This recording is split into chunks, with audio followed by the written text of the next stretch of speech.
नादान दोस्त। केशव के घर कार्निस के ऊपर एक चिड़िया ने अंडे दिए थे। केशव और उसकी बहन श्यामा दोनों बड़े ध्यान से चिड़िया को वहां आते जाते देखा करते। सवेरे दोनों आंखें मलते कार्निस के सामने पहुंच जाते और चिड़िया दोनों को वहां बैठा पाते। उनको देखने में दोनों बच्चों को ना मालूम क्या मजा मिलता। दूध और जलेबी की सुध भी न रहती थी। दोनों के दिल में तरह तरह के सवाल उठते। अंडे कितने बड़े थे, किस रंग के होंगे, कितने होंगे, क्या खाते होंगे, उनमें से बच्चे किस तरह निकल आएंगे, बच्चों के पर कैसे निकलेंगे, घोंसला कैसा है। लेकिन इन बातों का जवाब देने वाला कोई नहीं था। ना अम्मा को घर के काम धंधों से फुर्सत थी, ना बाबूजी को पढ़ने लिखने से। दोनों बच्चे आपस ही में सवाल जवाब करके अपने दिल की तसल्ली दे लिया करते थे। श्यामा कहती, क्यों भैया, बच्चे निकलकर फुर से उड़ जाएंगे। कि जब विद्वानों जैसे गर्व से कहता, नहीं रे पगली, पहले पर निकलेंगे, बगैर परों के बेचारे कैसे उड़ेंगे। श्यामा बच्चों को क्या खिलाएगी बेचारी। केशव इस पेचीदा सवाल का जवाब कुछ न दे सकता था। इस तरह 3-4 दिन गुजर गए। दोनों बच्चों की जिज्ञासा दिन दिन बढ़ती जाती थी। अंडों को देखने के लिए वे अधीर हो जाते थे। उन्होंने अनुमान लगाया कि अब जरूर बच्चे निकल आए होंगे। बच्चों के चारे का सवाल अब उनके सामने आ खड़ा हुआ। चिड़िया बेचारी इतना दाना कहाँ पाएगी कि सारे बच्चों का पेट भरे। गरीब बच्चे भूख के मारे चू चू करके मर जाएंगे। इस मुसीबत का अंदाजा करके दोनों घबरा उठे। दोनों ने फैसला किया कि कार्निस पर थोड़ा सा दाना रख दिया जाए। श्यामा खुश होके बोली, तब तो चिड़िया को चारे के लिए कहीं उड़कर ना जाना पड़ेगा ना। केशव नहीं, तब क्यों जाएगी श्यामा।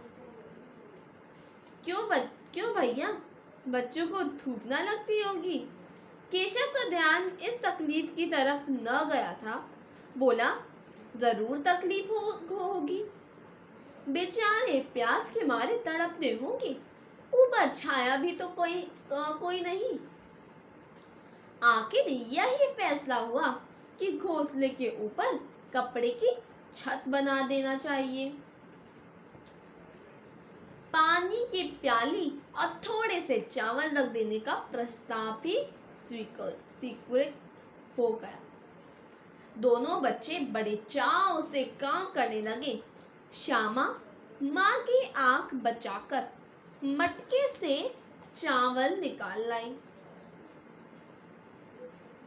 केशव ने पत्थर की प्याली का तेल चुपके से जमीन पर गिरा दिया और उसे खूब साफ करके उसमें पानी भरा। अब चांदनी के लिए कपड़ा कहाँ से आएगा। फिर ऊपर बगैर छड़ियों के कपड़ा ठहरेगा।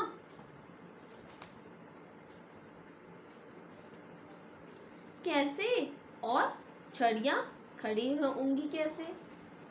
केशव बड़ी देर तक इसी उथेड़ बुन में रहा। आखिरकार उसने यह मुश्किल भी हल कर दी। श्यामा से बोला, जाकर कूड़ा फेंकने वाली टोकरी उठा लाओ। अम्मा जी को मत दिखाना। श्यामा, वह तो बीच से फटी हुई है, उसमें से धूप ना जाएगी। केशव ने झुंझलाकर कहा, तू टोकरी तो ला, मैं उसका सुराख बंद करने की कोई हिकमत निकालूंगा। श्यामा दौड़कर टोकरी उठा लाई। केशव ने उसके सुराख में थोड़ा सा कागज ठूस दिया और तब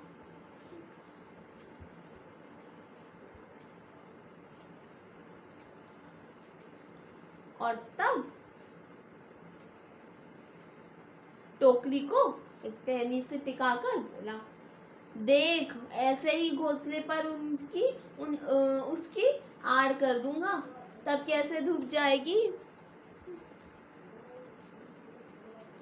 श्यामा ने दिल में सोचा, भैया कितने चालाक हैं।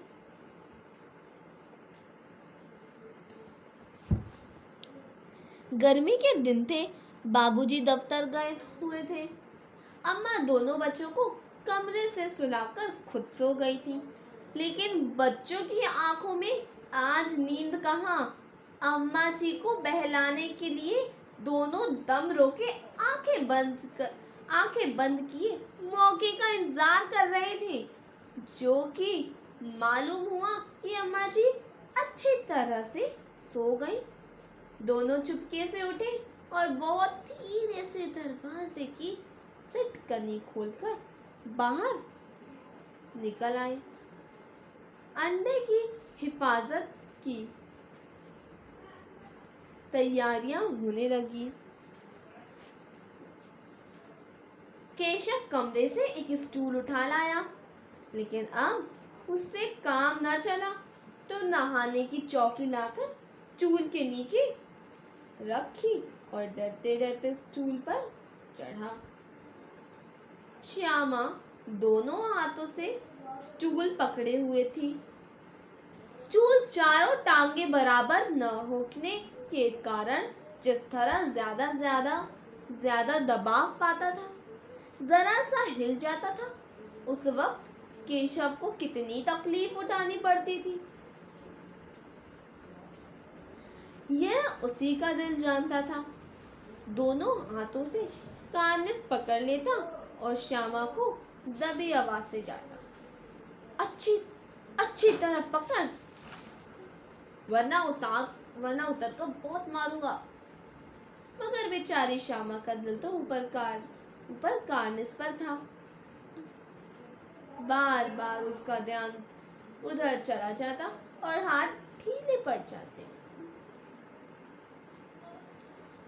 केशव ने जो ही कार्निस पर हाथ रखा, दोनों चिड़िया उड़ गई। केशव ने देखा कार्निस पर थोड़े तिनके बिछे हुए हैं और उन पर 3 अंडे पड़े हैं। जैसे घोंसले उसने पेड़ों पर देखे थे, वैसा कोई घोंसला नहीं है।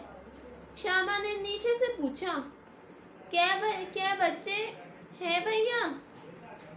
केशव, 3 अंडे हैं, अभी बच्चे नहीं निकले। श्यामा, जरा हमें भी दिखा दो भैया, कितने बड़े हैं? केशव, दिखा दूंगा, पहले जरा चिथड़े ले आ, नीचे बिछा दूं।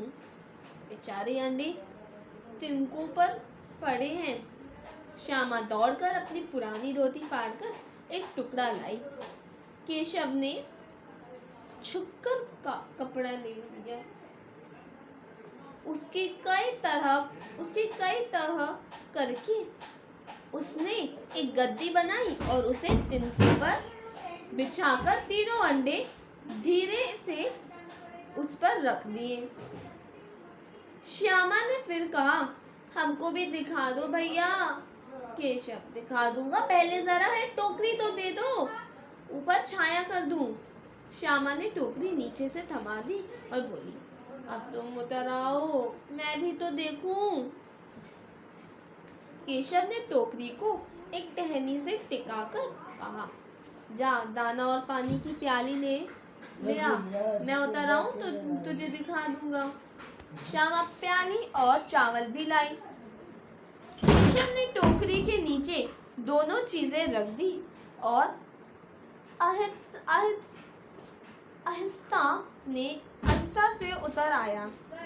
श्यामा ने गिड़गिड़ाकर कहा, अब हमको भी चढ़ा दो भैया। केशव, तू गिर पड़ेगी। श्यामा, न गिरूंगी भैया, तुम नीचे से पकड़े रहना। केशव, ना भैया, कहीं तू गिरा पड़ी तो अम्मा जी मेरी चटनी ही कर डालेंगी, कहेंगी कि तूने ही चढ़ाया था। क्या करेगी देखकर, अब अंडे बड़े आराम से हैं, जब बच्चे निकलेंगे तो उनको पालेंगी। दोनों चिड़िया बार बार कार्निस पर आती थी और बगैर बैठे ही उतर जाती थी। केशव ने सोचा, अब हम लोगों के डर से नहीं बैठती।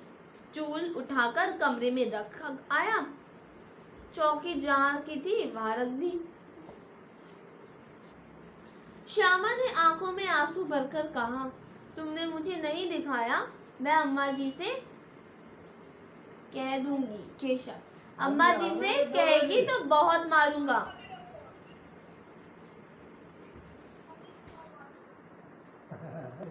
केशव, अम्मा जी से कहेगी तो बहुत मारूंगा, कह देता हूँ। श्यामा, तो तुमने मुझे दिखाया क्यों नहीं? केशव, और गिर पड़ती तो 4 सरने हो जाते। श्यामा, हो जाते तो हो जाते, देख लेना, मैं कह दूंगी। इतने में कोठरी का दरवाजा खुला और माँ ने धूप से आंखों को बचाते हुए कहा, तुम दोनों बाहर कब निकल आए? मैंने कहा ना था कि दोपहर को निकलना मत। किसने किवाड़ खोला? किवाड़ केशव ने खोला था, लेकिन श्यामा ने माँ से यह बात नहीं कही। उसे डर लगा कि भैया पिट जाएंगे। केशव दिल में कांप रहा था कि कहीं श्यामा कह न दे। अंडे दिखा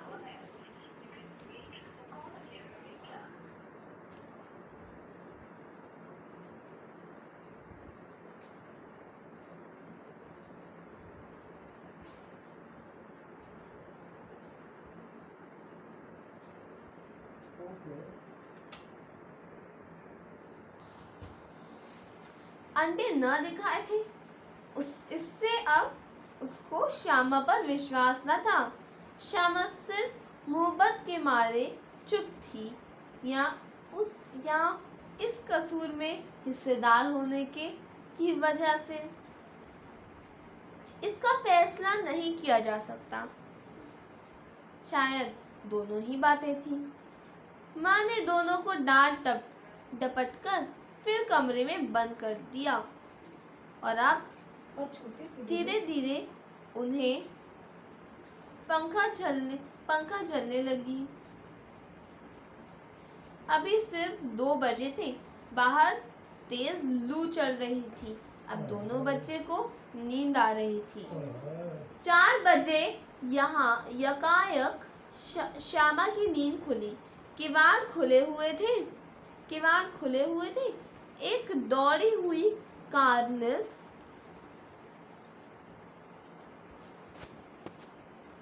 के पास आई और ऊपर की तरफ ताकने लगी। टोकरी का पता न था। संयोग से उसकी नजर नीचे गई और वह उल्टे पांव दौड़ती हुई कमरे में जाकर जोर से बोलती, भैया, अंडे तो नीचे पड़े हैं। बच्चे उड़ गए। केशव घबरा कर उठा और दौड़ा हुआ बाहर आया तो क्या देखता